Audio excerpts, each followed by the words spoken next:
이번 시간은 직업정보의 수집 및 분석입니다.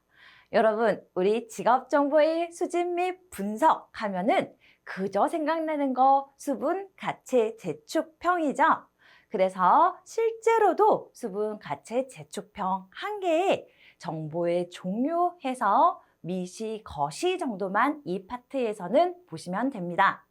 전반적인 흐름 때문에 쭉 살펴보는 것이니까 계속 반복해서 말씀드리는 것처럼 정보 버리지 마시고 강조하는 그 부분만 고의 체에 걸러서 드시길 바라겠습니다. 정보 정말 쉽지 않나요? 정말 효자 과목, 1차 때도 2차 때도 우리의 효자 과목이니까 기분 좋고 편안하게 한번 시청해 주시기를 바라겠습니다. 직업정보의 수집 및 분석입니다.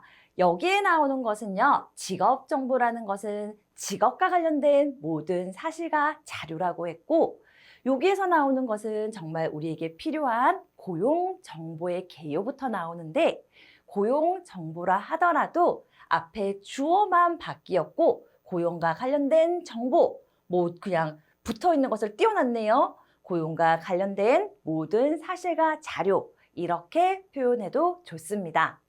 고용정보의 종류는요, 만약에 나오면은요, 여러분 고용과 관련된 하다못해 이런 자격증 정보도 모두 다 고용과 관련된 정보이기 때문에 취업과 관련된 것, 그리고 자격증과 관련된 것, 우리 통계, 실업률, 고용률 아시는 거 뭐든지 쓰시면은 고용 정보의 한 종류가 되니까 빈칸 남기지 않으셨으면 좋겠습니다.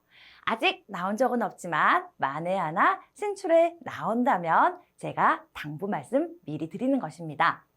고용정보의 종류는요, 경제 및 산업 동향, 그리고 고인구직에 관한 정보, 직업 자체에 관한 정보, 그리고 우리가 일할 때의 여러 가지 조건에 관한 정보, 관리하는 방법에 대한 정보 해서 맥락적 흐름에 따라서 뒤에 동향이라든지 통계치 또는 정보 물었으니까 정보로 마무리하시면 될 것 같습니다. 미시정보와 거시정보, 위에는요, 어떤 정보의 특색에 따라 구분을 하였다면요, 이번에는 크기에 따라서 미시냐, 거시냐라고 구분할 수 있습니다. 미시는요, 미미하다 생각해서 좀 작은 정보, 거시는 거대하다 생각하셔서 좀 큰, 좀이 아니고 매우 큰 정보라고 생각하시면서 답안지 작성하시면은 편안하게 실 뽑듯이 줄줄줄줄 나올 거라고 생각이 됩니다. 미미한 정보, 미시 정보는요, 우리 개별적이고 구체적이고 보통 개별 산업에 국한된다라는 멘트를 보니까 미리 봤던 공공 직업 정보와 반대되는 민간 직업 정보 특색과 비슷하다는 것을 알 수 있습니다.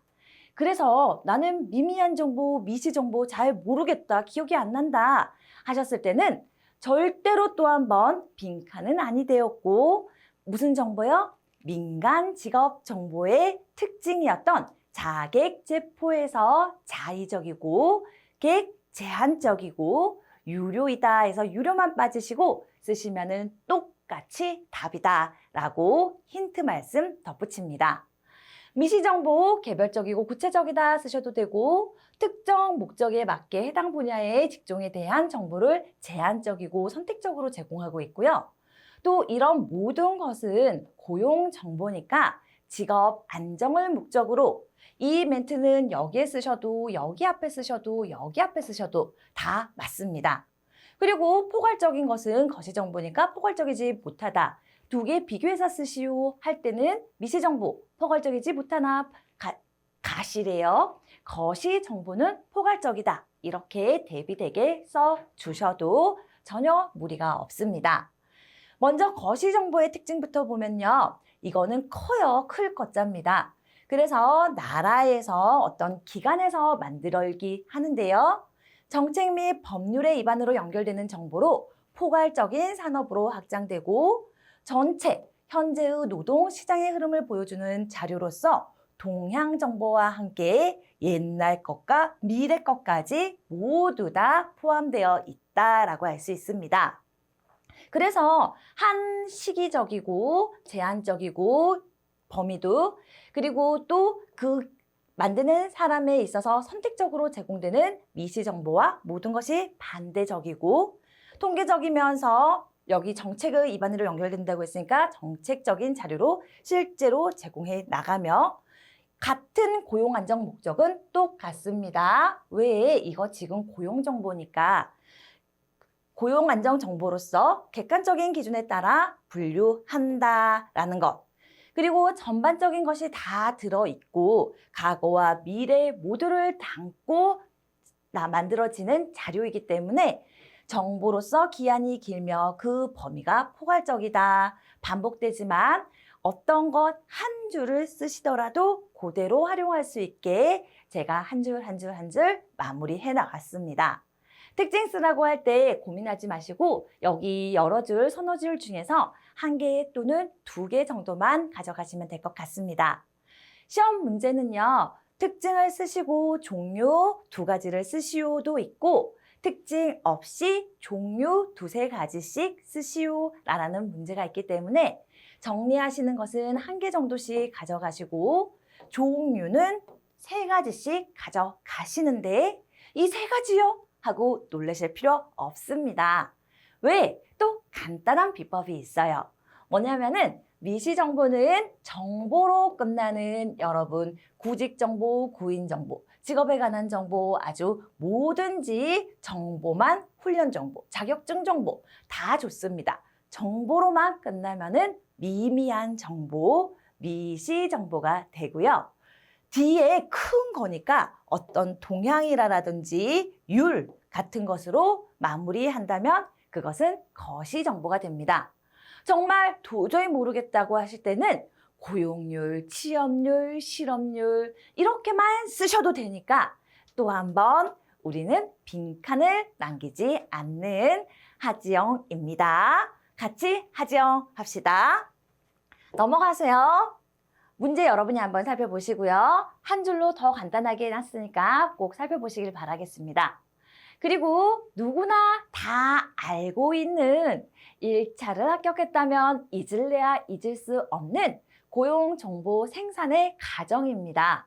그 과정은 수분, 가채, 재축, 평으로서 이렇게 7단계로 나누어져 있는데 이번에는 수분, 가채, 재축평만 쓰면 틀리니까 수는 수집, 분은 분석, 가는 가공, 채는 체계화, 그리고 자는 수분, 가채, 자가 아니고 재는 제공하고 축은 축적하고 마지막에 환류라고 하기 전 단계인 평가, 그리고 환류, 8단계 쓰라고 할 때는 환류까지 써주시면 되는데 이름이 환류라서 어색해서 그렇지 돌아간다라는 뜻입니다. 그래서 피드백하는 것을 환류 단계라고 생각하시면 됩니다. 수분, 가채, 재축평에 우리 객관식에 환류가 종종 있어서 저도 덧붙여 보았는데 중간에 한 개씩 빠진다 하더라도 5단계, 6단계 쓰라고 할 때 한 개씩 빠진다 하더라도 다 맞다라고 되니까 7단계일 때는 꼭 다 써주시고 5단계일 때는 그럼 뭐지? 하고 고민하지 마시고 중간에 가공이나 체계화 정도에서 하나쯤 빼주시면 된다라고 강조 말씀드립니다. 수집은요, 이 내용 여러분 알고 계시는데 이거 구체적으로 문제로 나온 적은 없습니다. 수집하는 거 직업 정보를 수집하는 방법 여러 가지 있고 그리고 정보 수집 과정에서 우리가 상담에서 연결된 오히려 이 수집 과정 분대 목수라고 해서 직업을 분류해서 제시한 다음에 하나 분류된 그 분야에서 대안을 만들어서 다 할 수 없으니까 대안마다 다 만들 수 없으니까 목록을 줄여서 한 두 가지 수집 마지막 원하는 직업 정보를 수집하는 것이다 해서 분대 목수만 수집 과정에서 챙겨가시기를 바라겠습니다. 그리고 심리와 관련해서 정보 수집지 사용되는 기법은 면접법이 있고 설문지법이 있는데 우리 심리에서 한번 훑어봤기 때문에 면접은 면접을 통해서 정보를 수집한다. 그리고 설문은 설문지를 돌려서 받은 데이터를 통계냄으로써 그렇죠. 정보를 만들어낸다. 이렇게 가볍게 가지고 가시면 됩니다. 시험에 나오는 분야이긴 하나 이렇게 정보로서 나오는 것이 아니라 심리 파트에서 연결되어서 나와서 여러분 복습 차원에서 한 번 더 살펴보시고요. 그나마 제가 주의해야 된다고 한번 강조드리고 싶은 것은 우리 설문지 기법에서 표준화된 설문지는 신뢰도와 타당도가 모두 높지만은 면접 하나하나 물어보는 면접에 있어서 표준화된 면접, 질문 순서가 다 차례차례 있다라는 거죠. 그렇게 차례차례 면접해야 되는 표준화된 면접은 객관성, 상대적으로 신뢰도는 높을 수 있으나 상대적으로, 앞에 상대적으로 붙습니다. 타당도는 낮을 수 있습니다. 여기에서 뭐에 다른 질문에 따라서 비교하는 것이 아니라 비표준화된 면접, 그냥 하나, 두 개의 관심 가는 것 또는 원해서 내담자가 말하기를 원하는 질문을 시작으로 그 화제를 중심으로 확장해 나가는 질문을 할 때 그러면은 내담자에 대해서 더 정확하고 깊이 있게 알 수 있으니까 타당도는 높아질 수 있겠죠. 당연히 높아지겠죠. 그래서 이 타당도에 비해서 표준화된 면접이 상대적으로 타당도가 낮다라는 것 정도만 한번 살펴놓으시고 그 외는 한번 눈으로 읽어보시기를 바라겠습니다. 그리고 내용 분석법도요, 마찬가지입니다. 우리 심리에서 나왔던 그 내용 분석과 마찬가지인데 기존에 있던 자료들을 다시 한번 그 내용들을 내게 지금 필요한 기준에 맞춰서 분석한다라든지 필터링으로 걸쳐내는 것이죠. 그것을 가장 쉽게 내용 분석한다라고 우리가 표현할 수 있는데 기존에 문서화된 자료를 바탕으로 연구 대상에 필요한 내용을 수집하는 것, 현재적인 내용뿐만 아니라 여기 잠재적인 내용도 다시 여러분 세상은 똑같지만요. 선글라스를 무슨 색으로 꼈을 때에 따라서 보이는 세상이 달라지는 것처럼 실제로 보이는 것도 그렇지만 우리가 보이지 않는 것을 생각하고 얻어낼 때도 어떤 프레임을 가지고 정보를 얻는지에 따라서 굉장히 달라진다는 것. 정치만 봐도 알 수 있죠. 그리고 종교를 봐도 알 수 있습니다. 연예인, 내가 좋아하는 틀을 가지고 보느냐, 좋아하지 않는 틀을 가지고 보느냐에 따라서 똑같은 사실도 자기만의 자료로 재해석되기 때문에 여기 잠재적인 내용도 같은 내용이지만 다르게 뽑아낼 수 있다입니다. 여러분 혹시 이런 거 아세요? 이거 지금 시험에 나오는 부분이 아니어서 제가 이렇게 덧붙이는 말 하나 덧붙이는데요. 호도한다 이렇게 표현합니다. 호도하는 것은요. 나는 객관적으로 말했으나 이것을 기준을 명확하게 주지 않아서 듣는 사람이 보는 사람이 자기만의 잠재적인 틀로 왜곡되게 볼 수 있게 많이 만들어지는 그런 느낌을 많이 연출하는 그 멘트 기준을 우리가 호도한다라고 심리학에서는 표현하는데요. 이런 거죠. 이스라엘이랑 지금 가자지구랑 전쟁 중인데 가자지구에서 유니세프에서 구호 물품을 보냈어요.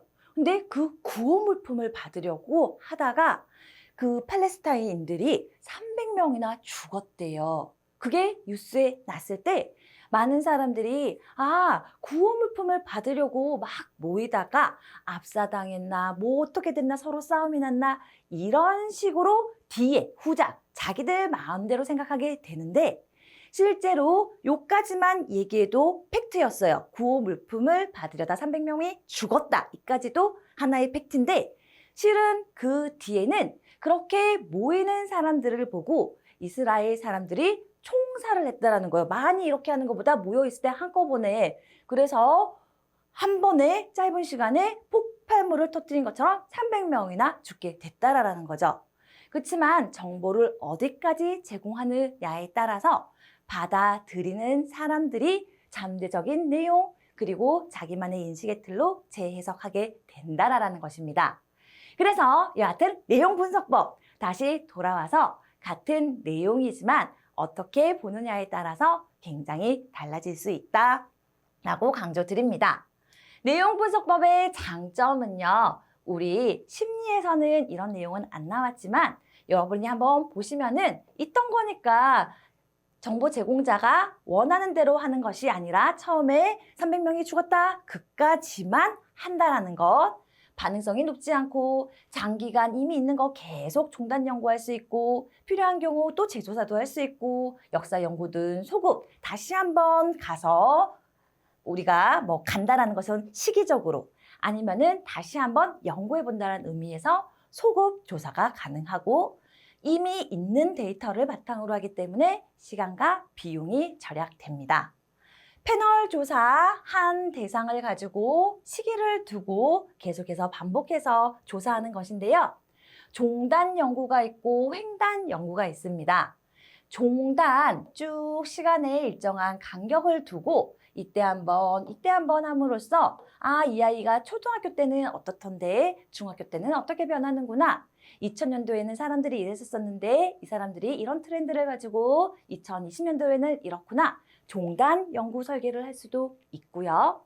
그리고 횡단 연구 설계라고 해서 반대로 횡단은 같은 2학년들이 어떻게 생각하는지 지역에 따라서 또는 뭐 어떤 특정한 연령층이라든지 특정 같은 시기에 다른 사람들에게 세대별로 어떻게 생각을 하는지 종단 연구를 하는 것입니다.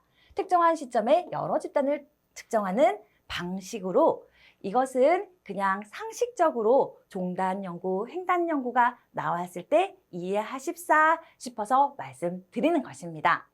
우리 내용 분석법과 면접법은 심리에서 강조했던 그 부분 생각하시면서 자연스럽게 넘어가도록 하겠습니다.